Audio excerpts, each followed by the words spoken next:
हाँ बच्चों, आज हम 12th क्लास में फिजिक्स में लाइट वाले चैप्टर में लेंस के बारे में पिछला वीडियो हम लोगों ने देखा। यहाँ अब लेंस की जो फोकस दूरी होती है, तो लेंस की फोकस दूरी का संबंध लेंस के पदार्थ के अपवर्तनांक से होता है और लेंस की वक्रता त्रिज्याओं से होता है। एक बार एक चित्र में साधारण रूप से इसको देख लीजिए।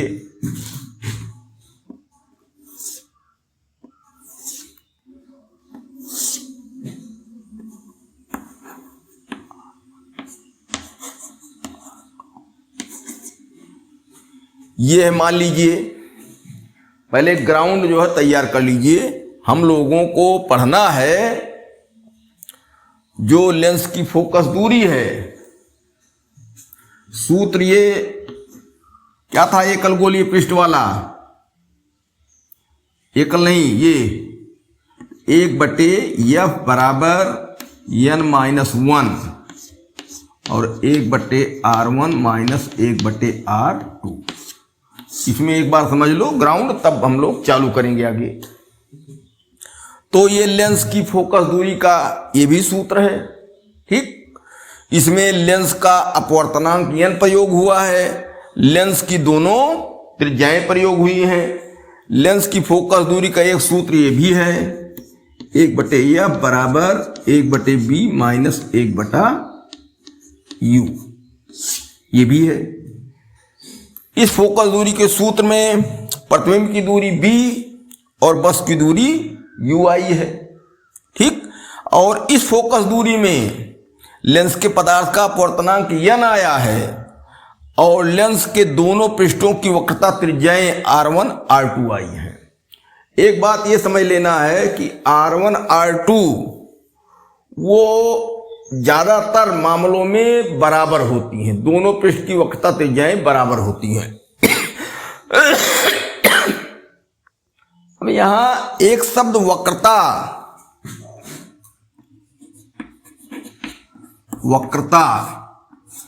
इसका भी अर्थ समझो। वक्र माने टेढ़ी रेखा, यहां गोलाई वाली रेखा मानी जाएगी, बाकी वक्र माने टेढ़ा मेढ़ा, ठीक।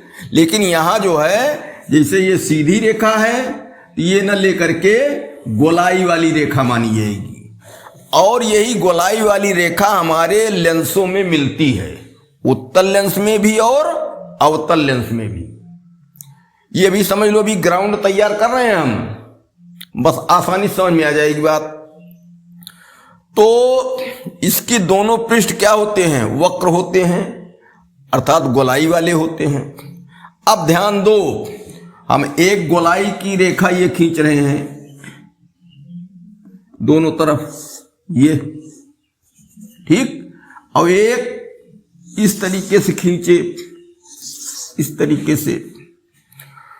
दोनों में अब बताओ कि गोलाई इसमें ज्यादा है ना और इसमें गोलाई कम है।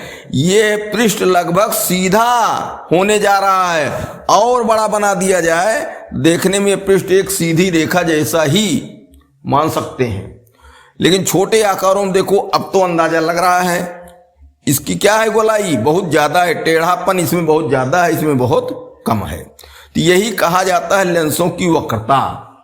इसमें लेंस की वक्रता क्या है? ज्यादा है, थोड़े में ही लेंस बन गया। और इसमें लेंस की वक्रता क्या है? कम, टेढ़ाई कम है, तो दूर से जा करके दोनों तरफ से मिल पाया। अब कहेंगे कि जो ये वक्रता जिसमें ज्यादा है, ठीक, तो क्या होगा? ये इसकी फोकस दूरी भी कम होगी, ठीक, फोकस दूरी इसकी कम होगी। और जिसमें वक्रता कम है उसमें फोकस दूरी ज्यादा होगी। देखो, दो शब्दों को ध्यान दो, केवल वक्रता कहा जा रहा है और वक्रता त्रिज्या दोनों कहा जा सकता है। वक्रता त्रिज्या, ठीक। तो वक्रता अगर कह दिया जाए ज्यादा है तो गोलाई ज्यादा है तो त्रिज्या कम होगी। लेकिन जब शब्द वक्रता त्रिज्या कहा जाएगा तो वक्रता अगर कम है तो क्या होगी, वक्रता अगर ज्यादा है, ऐसा कहो, वक्रता अगर गोलाई जो है वो ज्यादा है, टेढ़ापन ज्यादा है, तो वक्रता त्रिज्या देखो क्या हो रही है, इसमें कम हो रही नहीं हो रही है। तो वक्रता और वक्रता त्रिज्या दोनों विलोम शब्द हैं, जब कहा जाए तो उनको ध्यान से सुन करके उनका अर्थ निकालना चाहिए। वक्रता अगर ज्यादा है, गोलाई ज्यादा है, टेढ़ापन ज्यादा है, गोल हो गया लगभग लेंस ये मान लें, तो त्रिज्या क्या होगी, कम होगी। भाई जितना ज्यादा गोल होगा उतना छोटे में लेंस बन जाएगा, उतना त्रिज्या क्या हो जाएगी, कम। तो वक्रता अगर ज्यादा है तो वक्रता त्रिज्या कम। अब दोनों में ध्यान दो, इसकी वक्रता ज्यादा है तो इसकी वक्रता त्रिज्या कम हो गई, लेकिन इसकी वक्रता क्या है, कम, बहुत दूर में टेढ़ा हो पाया, काफी जगह छेक रहा है तब टेढ़ा हो पाया, इसकी वक्रता क्या है, कम। तो लेकिन बड़ा हो जा रहा है, और बड़ा हो जाने का मतलब ही वक्रता त्रिज्या ज्यादा। तो यहां वक्रता और वक्रता त्रिज्या दोनों शब्दों में अलग अर्थ समझो। वक्रता अगर कम कही जाएगी तो त्रिज्या ज्यादा होगी, अगर वक्रता ज्यादा कही जाएगी तो त्रिज्या कम होगी। ठीक। अपवर्तनांक की बात समझ लो। अपवर्तन शब्द का अर्थ पहले से हम बता चुके हैं। अपवर्तन माने प्रकाश किरणों का टेढ़ा होना, मुड़ना, विचलित होना, यही अपवर्तन है। अगर नहीं टेढ़ी होती है तो अपवर्तन नहीं होता है, सीधे चली जाएगी तो अपवर्तन नहीं होगा। अब अपवर्तनांक कहा जाता है अपवर्तन का अंक। इसको बताए हैं कि जितने कोई प्रकाश किरण टेढ़ी होगी उतने उसका अंक ज्यादा होगा 1 से। और दूसरे तरह से सघन विरल माध्यम के हिसाब से करेंगे तो या तो 1 से बड़ा अंक होगा तो समझो ज्यादा मुड़ती है, और अगर 1 से ज्यादा छोटा होगा तो समझो ज्यादा मुड़ती है। कहने मतलब 1 से जितने ज्यादा बड़ा रहेगा तब भी ज्यादा मुड़ी मानी जाएगी, और 1 से जितने ज्यादा अपवर्तनांक छोटा रहेगा उतने ज्यादा वहां भी मुड़ी मानी जाएगी।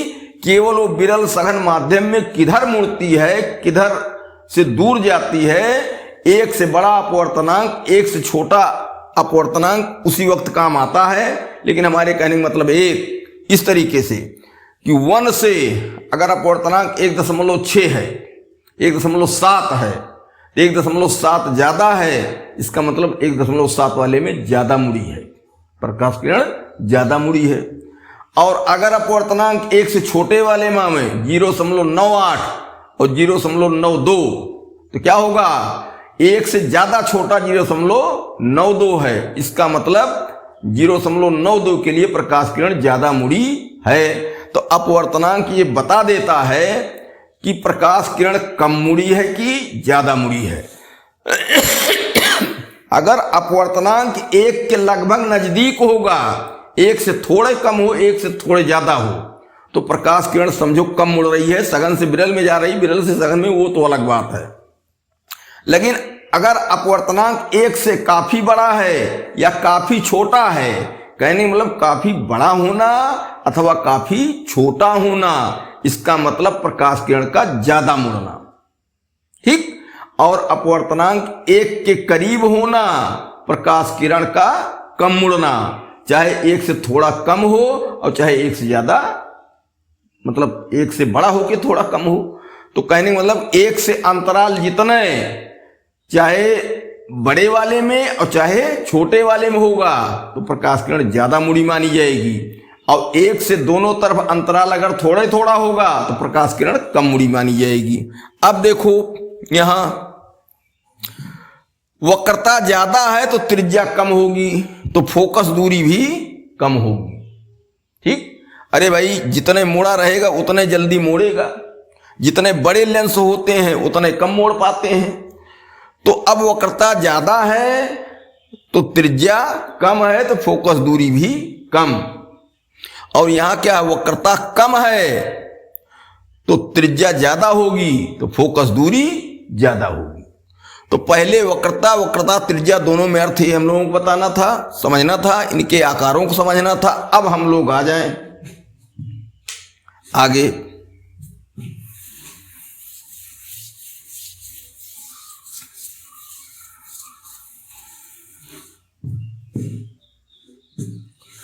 तो सूत्र क्या है हमारा? सूत्र 1/f बराबर n-1 और 1/r1 माइनस 1/r2, ये हमारा सूत्र है। इसमें फोकस दूरी है, लेंस के पदार्थ का अपवर्तनांक है, उसकी वक्रता त्रिज्याएं हैं।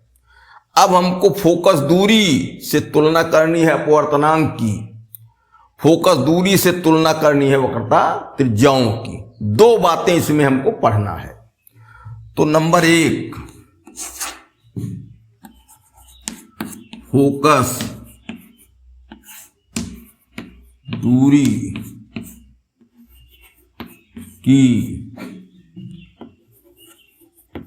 अपवर्तनांक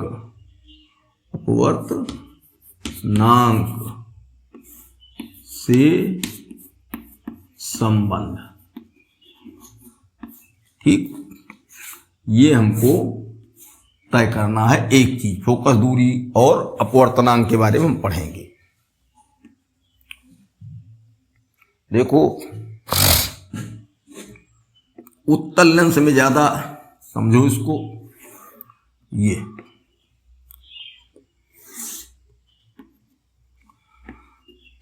F2 F1 और 2 F1 और 2 F2, ये पोजीशन है। अब अगर कह दिया जाए कि अपवर्तनांक ज्यादा है, तो अपवर्तनांक ज्यादा मतलब प्रकाश किरण ज्यादा मोड़ता है, लेंस तुरंत मोड़ देता है। अपवर्तनांक ज्यादा होने मतलब प्रकाश किरणों को ज्यादा मोड़ना, ठीक। तो क्या होगा, यहां प्रकाश किरण जल्दी मुड़ेगी तो फोकस दूरी उसकी कम होगी। या यहां भी देख लो, 1/f है, f यहां नीचे है, इसको हम पक्षांतर करके सूत्र ये भी लिख सकते हैं, 1 बराबर क्या, f n-1 और 1/r1 माइनस 1/r2, ये भी हो गया भाई, ठीक। अब बताओ, किसी भी सूत्र में दो राशियां जब एक ही पक्ष में होती हैं, और वो भी चाहे दोनों अंश में हो चाहे दोनों हर में हो, तो दोनों एक दूसरे के विलोमानुपाती होती हैं। विलोमानुपाती मतलब एक बढ़ेगी दूसरी घटेगी। यहां f हमने पक्षांतर किया तो ऊपर पहुंच गया कि नहीं पहुंच गया, और ऊपर n भी है, भले n-1 है लेकिन n का मान तो ऊपर रखा ही जाएगा। अब बताओ, अगर n बढ़ता है तो f कम होना पड़ेगा कि नहीं कम होना पड़ेगा? अर्थात अपवर्तनांक अगर बढ़ता है तो क्या होगा, f कम हो जाएगा, फोकस दूरी कम हो जाएगी, प्रकाश किरण जल्दी मुड़ेगी, लेंस की क्षमता बढ़ जाएगी, पावर, लेंस की क्षमता बढ़ जाएगी। इस तरीके से पहला निष्कर्ष क्या निकला, बहुत ज्यादा गणितीय विवेचना में नहीं जाना है, निष्कर्ष हमारा पहला यह निकला कि फोकस दूरी और अपवर्तनांक एक दूसरे के विलोमानुपाती होते हैं, एक बढ़ेगा तो दूसरा घटेगा। इसका मतलब क्या, जिस लेंस के पदार्थ का अपवर्तनांक ज्यादा होगा उसकी फोकस दूरी कम होगी, और जिस पदार्थ के लेंस का अपवर्तनांक क्या होगा, कम होगा, उसकी फोकस दूरी ज्यादा होगी। तो हम कह सकते हैं निष्कर्ष क्या निकला, अपवर्तनांक अधिक होने पर क्या होगा, फोकस दूरी कम होती है।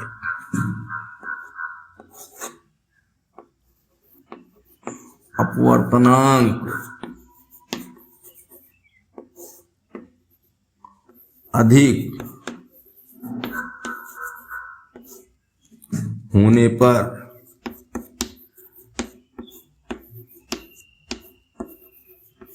फोकस दूरी कम, फोकस दूरी कम। और इसी को उल्टा, अपवर्तनांक कम होने पर फोकस दूरी ज्यादा। कुछ ना हो तो ये फार्मूला लाइन वाला देख लो, एकदम क्लियर हो जाती है। दोनों राशियां ऊपर ही हैं, अंश में ही हैं, एक बढ़ेगा एक घटेगा, क्योंकि सबका मान एक होना है, तो एक बढ़ाओ तो एक घटना भी पड़ेगा। तो इस तरीके से अपवर्तनांक अधिक होने पर फोकस दूरी कम होती है। अब वक्रता और वक्रता त्रिज्या का मामला आएगा, उसको आगे भी शुरू करेंगे। अब इसमें क्या होता है, लेंस को विभिन्न दरों में या विभिन्न माध्यमों में रखा जाएगा। ठीक, तो जब माध्यम में रखा जाएगा तो निर्वात के सापेक्ष लेंस का जो अपवर्तनांक होता है, लेंस के पदार्थ का अपवर्तनांक, जब कोई माध्यम होगा तो माध्यम निर्वात की अपेक्षा कुछ सघन होगा, तो उस माध्यम से लेंस के पदार्थ का अपवर्तनांक जो है वो बहुत करीब हो जाएगा उसके, और तब अंतर कम हो जाएगा। कहने का मतलब कि किसी माध्यम में जब लेंस को रखा जाता है तो हवा के सापेक्ष लेंस के पदार्थ का अपवर्तनांक अधिक होता है, द्रव के सापेक्ष लेंस का अपवर्तनांक कम होता है। तो कहने का मतलब कि जब किसी माध्यम में लेंस रखा जाता है तो उसका अपवर्तनांक हवा की अपेक्षा जो है पहले से कम हो जाता है, और अपवर्तनांक कम होगा तो क्या होगा, फोकस दूरी बढ़ेगी। इसका मतलब लेंस को किसी माध्यम में रखा जाता है तो हवा की अपेक्षा उस माध्यम में लेंस की फोकस दूरी बढ़ जाती है। तो पहला निष्कर्ष, यदि किसी लेंस को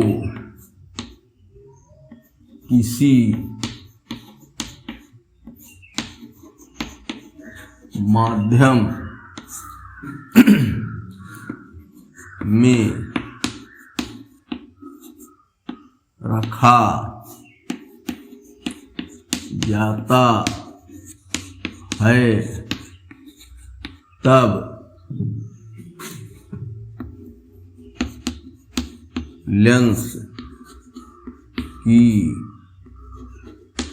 फोकस दूरी निर्वात की अपेक्षा बढ़ जाती है। बहुत महत्वपूर्ण तथ्य है कि यदि किसी लेंस को किसी माध्यम में रखा जाता है तब लेंस की फोकस दूरी निर्वात की अपेक्षा बढ़ जाती है, जितना निर्वात में होती है उससे ज्यादा। लेकिन ध्यान रखो, माध्यम की सघनता लेंस से कम होनी चाहिए।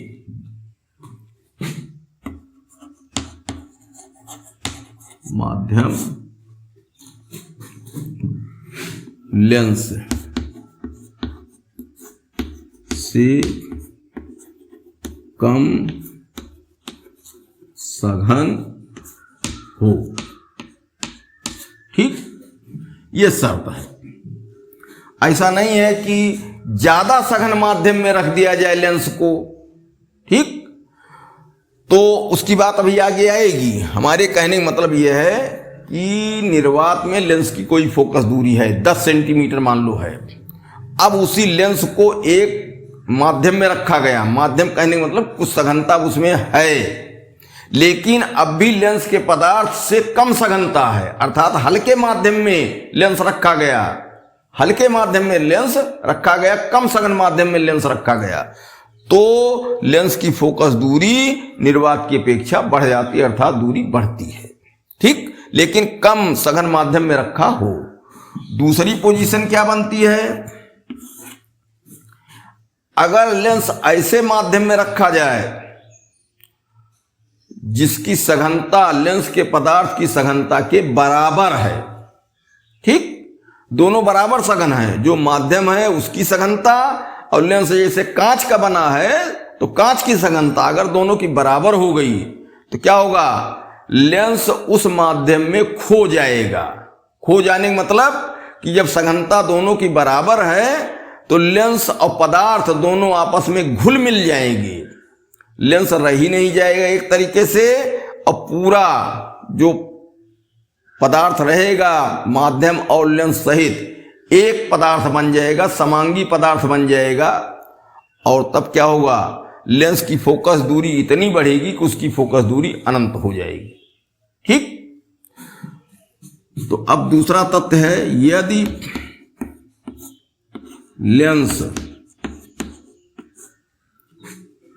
समान सघनता के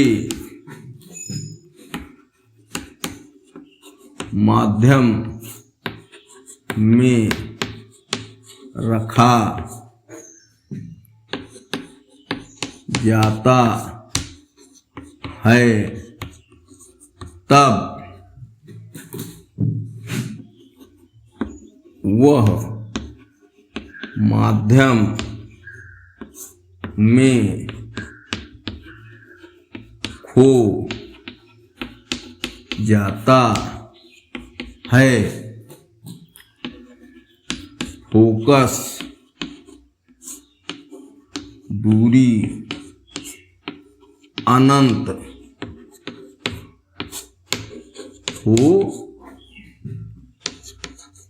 जाती है।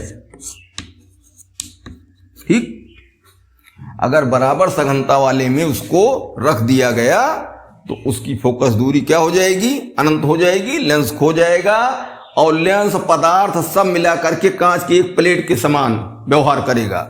ठीक, ये उत्तल अवतल दोनों के लिए लागू हो रही बात, लेंस की बात कही जा रही है। अब तीसरी स्थिति क्या आती है कि ऐसा माध्यम लिया जाए जिसकी सघनता लेंस के पदार्थ की सघनता से ज्यादा हो, अर्थात ज्यादा सघन माध्यम में लेंस रख दिया जाए, लेंस की सघनता कम हो और माध्यम जो लिया जा रहा है उसकी सघनता ज्यादा हो। तो जब ऐसे माध्यम में रख दिया जाएगा तब देखो क्या होगा, तब प्रकाश किरण जब माध्यम से चलेगी लेंस पर, यहां ये माध्यम ज्यादा सघन है और ये अब कुछ विरल पड़ रहा है इसके मुकाबले, तो प्रकाश किरण सघन से विरल में जाने लगती है, प्रकाश किरण सघन से विरल में जाने लगती है।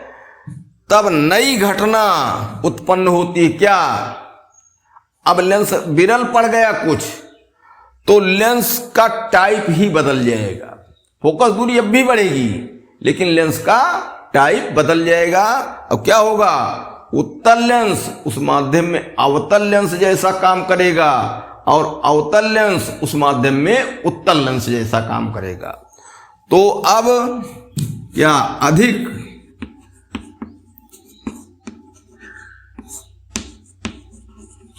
सघनता के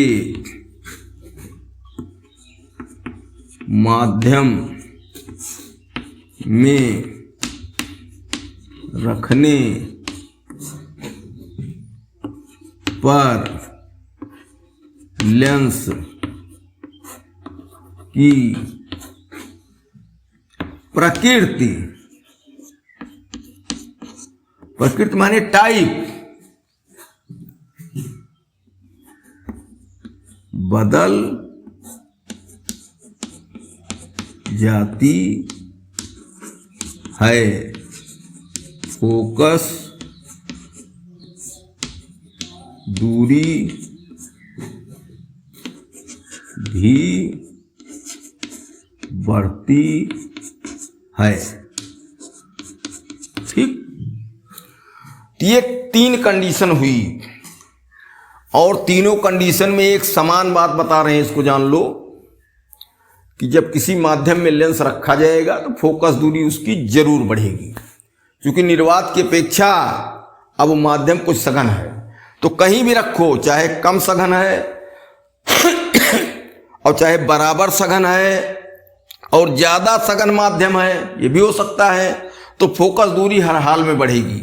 लेकिन कम सघन है तो जो लेंस तुम लिए हो वही लेंस रहेगा। उत्तल प्रयोग कर रहे हो तो उत्तल जैसा ही रहेगा, उत्तल की ही फोकस दूरी बढ़ेगी। अवतल लेंस अगर लिए हो तो अवतल लेंस जैसा ही काम करेगा, अवतल लेंस रहते हुए ही इसकी फोकस दूरी बढ़ेगी। ठीक। इसके बाद यदि बराबर सघनता में हम लेंस रखते हैं तो क्या होगा, वो लेंस का अस्तित्व ही समाप्त हो जाएगा। सघनता दोनों की बराबर तो लेंस खो जाएगा। खो जाने का मतलब उसी में घुल मिल जाएगा, लेंस कहीं दिखाई नहीं पड़ेगा अलग से कि यहां तक लेंस है। और तब क्या होगा, फोकस दूरी अब बहुत बढ़ जाएगी और वो अनंत हो जाती है। फोकस दूरी अनंत, बढ़ने वाला काम अब भी जारी है। ठीक। कांच के एक गुटके जैसा पूरा लेंस, पदार्थ, माध्यम सब व्यवहार करेगा। फिर तीसरी कंडीशन होती है कि ऐसा माध्यम हो जो ज्यादा सघन हो लेंस से। माध्यम की सघनता लेंस के पदार्थ की सघनता से ज्यादा हो, तब क्या होगा, फोकस दूरी अब भी बढ़वे करेगी। कहने मतलब फोकस दूरी हमेशा ही बढ़ेगी, लेकिन क्या होगा, लेंस का टाइप ही बदल जाएगा। अगर उत्तल लेंस लिए हो तो अवतल लेंस जैसा कार्य करने लगेगा माध्यम में, और अगर अवतल लेंस लिए हो तो क्या होगा, उत्तल लेंस जैसा वो कार्य करने लगेगा। लेंस की कहने का मतलब कि दो काम यहां होगा, फोकस दूरी भी बढ़ेगी और लेंस का प्रकार भी बदल जाएगा, उत्तल का अवतल, अवतल का उत्तल। इसीलिए एक उदाहरण कहा जाता है कि जल में वायु का जो बुलबुला होता है, गोलाकार दिखाई देता है, तो बुलबुला समझो लेंस है और जल में बुलबुला है तो जल समझो माध्यम है। तो अब जल बुलबुले में हवा भरी है तो जल तो बुलबुले की हवा से ज्यादा सघन है, इसका मतलब बुलबुला ज्यादा सघन माध्यम में रखा गया है। तो क्या होता है, बुलबुले के बाहरी पृष्ठ देखो उत्तल होते हैं, लेकिन वो अवतल लेंस जैसा व्यवहार करने लगता है।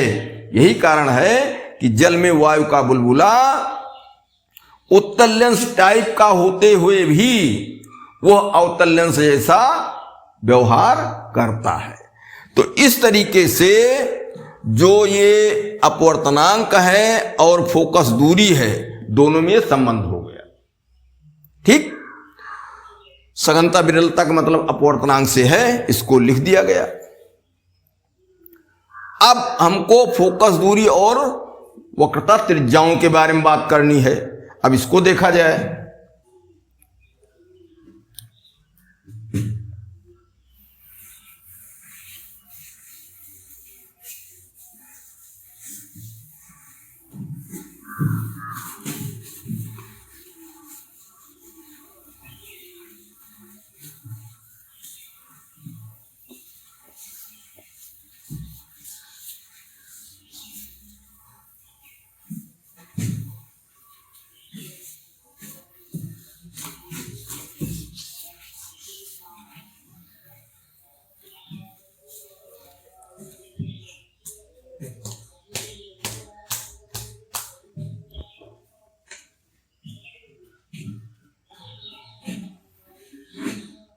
फोकस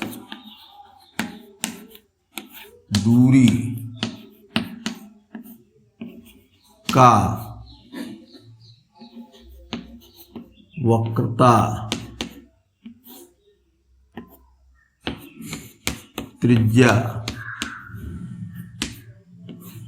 से संबंध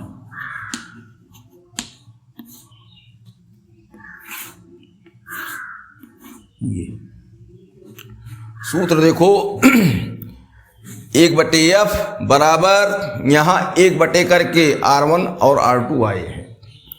अब इसको एक सरसरी तौर पर एक चित्र में देख लो बना के।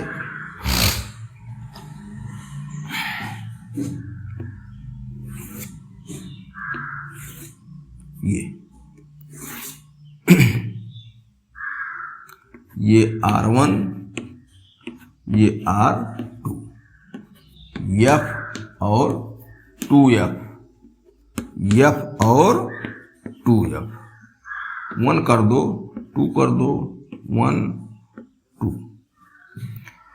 फोकस दूरी और वक्रता त्रिज्या में संबंध हमको देखना है।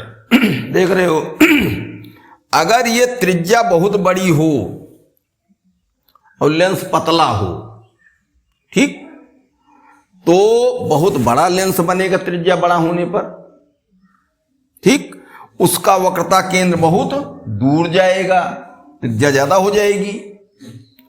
तब क्या होगा, प्रकाश किरणों को वो उतना नहीं मोड़ पाएगा। देखो, जब लेंस के पृष्ठ में टेढ़ाई या गोलाई जितने ज्यादा होती है उतने ज्यादा प्रकाश किरण को मोड़ता भी है, अर्थात फोकस दूरी उसकी कम होती है, नजदीक मोड़ता है। देखो, जो ज्यादा मोड़े उसकी फोकस दूरी क्या होती है, ज्यादा कम, और जो कम मोड़ पाए उसकी फोकस दूरी ज्यादा होती है। तो देख रहे हो कि जब एकदम गोलाकार रहेगा तो उसकी गोलाई बहुत ज्यादा है तो ज्यादा मोड़ लेगा, अर्थात उसकी फोकस दूरी कम होगी। तो गोलाई क्या है, बहुत ज्यादा है, इसका मतलब क्या, त्रिज्या कम है। वक्रता ज्यादा तो त्रिज्या कम, तो क्या हो रहा है, जल्दी प्रकाश किरण को मोड़ दे रहा है। तो इसका मतलब सीधा संबंध ये निकला कि अगर वक्रता त्रिज्या कम है तो उसकी फोकस दूरी भी कम है। देखो, नीचे दोनों राशियां हैं भी, बराबर के इधर और बराबर के इधर। जब बराबर के दो पक्ष में राशियां होती हैं सूत्र में, तो क्या, अब दोनों देखो हर में ही हैं अथवा दोनों अंश में हों तो एक दूसरे के बढ़ने पर दूसरी राशि बढ़ती है। तो दोनों बराबर के दोनों पक्षों में हैं और दोनों नीचे हर में ही है, ये भी नीचे लिखा गया, ये भी नीचे लिखा गया। तो क्या हुआ, इनमें एक के बढ़ने पर दूसरा बढ़ता है। तो बहुत सीधा निष्कर्ष ये निकला कि अगर लेंस की वक्रता त्रिज्या ज्यादा है अर्थात वक्रता कम है तो उसकी फोकस दूरी ज्यादा होगी।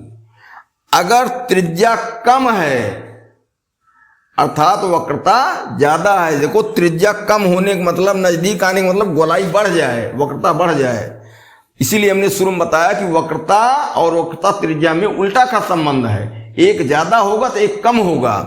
तो अगर वक्रता ज्यादा है तो उसकी फोकस दूरी क्या हो जाएगी, कम हो जाएगी, वक्रता त्रिज्या कम हो जाएगी। अब इसको लिख दिया जाए, यदि लेंस की वक्रता अधिक अथवा वक्रता त्रिज्या कम, तब फोकस दूरी कम या वक्रता कम अर्थात वक्रता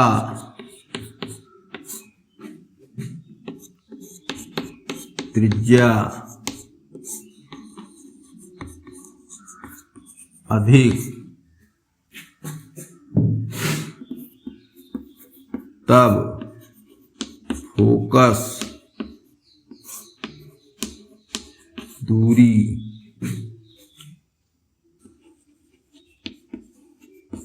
अधिक होती है। अब अर्थात करके इसको और सरल भाषा में लिखा जाए, अथवा क्या लिखना है,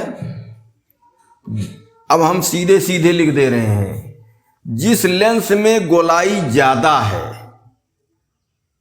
वो प्रकाश किरणों को ज्यादा मोड़ता है। गोलाई ज्यादा होने का मतलब त्रिज्या कम, और त्रिज्या कम तो ये सब बिंदु नजदीक, और नजदीक तो फोकस नजदीक तो प्रकाश किरणों को ज्यादा मुड़ रहा है, क्योंकि समांतर आने पर एक स्थिति समांतर वाली समझी जाती है हमेशा कि फोकस से होकर जाती हैं। तो जब फोकस नजदीक हो जाएगा तो समांतर किरणें जल्दी नहीं मुड़ जाएंगी, और नजदीक कब होगा? जब गोलाई इसकी ज्यादा।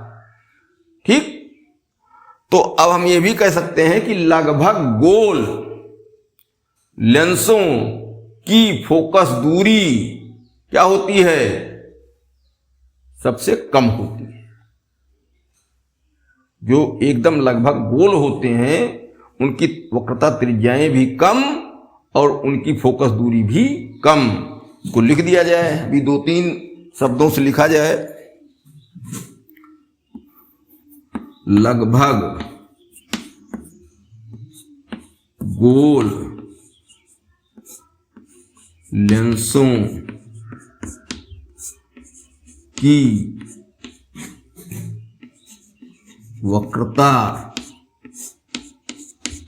त्रिज्या भी कम, इसलिए उनकी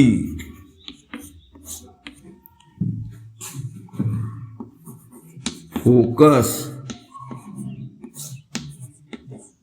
दूरी भी कम। ठीक, इसका मतलब क्या है? जिस लेंस में गोलाई ज्यादा होगी वो प्रकाश किरणों को ज्यादा मोड़ता है, उसकी फोकस दूरी कम होती है। अथवा करके फिर लिख दिया जाए।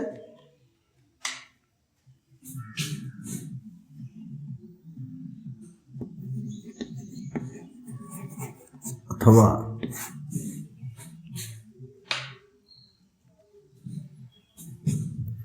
जिस लेंस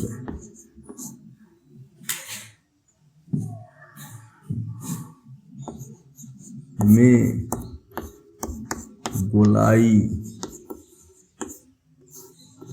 अधिक या वक्रता अधिक,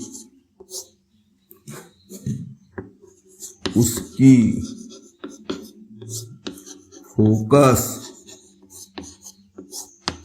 दूरी कम। ठीक, उसकी फोकस दूरी कम। इस तरीके से कई भाषाओं का प्रयोग करके हमने इस चीज को बता दिया। अब फिर से सुन लो। एफ यहां नीचे है, एन बराबर के उधर ऊपर है। इसको यहां पक्षांतर करके भी रखा जा सकता है। एफ एक बराबर जो किए थे, दिखाए थे, तो क्या हुआ? दोनों एक तरीके से विलोमानुपात तो नहीं कहेंगे बहुत, लेकिन इतना तो कहेंगे कि एक बढ़ेगा तो एक घटेगा। तो फोकस दूरी और अपवर्तनांक में उल्टा का संबंध है। अगर अपवर्तनांक बढ़ेगा तो फोकस दूरी घटेगी, बहुत सीधी बात। और वक्रता त्रिज्या से देखो क्या संबंध है? फोकस भी नीचे लिखा गया, वक्रता त्रिज्या भी नीचे लिखी गई। तो क्या होगा? अगर वक्रता त्रिज्या बढ़ेगी तो फोकस दूरी बढ़ेगी। ठीक, त्रिज्या बढ़ने पर फोकस दूरी बढ़ेगी, और त्रिज्या अगर घटेगी तो फोकस दूरी घटेगी। यही निष्कर्ष है। इतनी बातें इसमें हुई। अब ये दोनों क्लियर हो गए।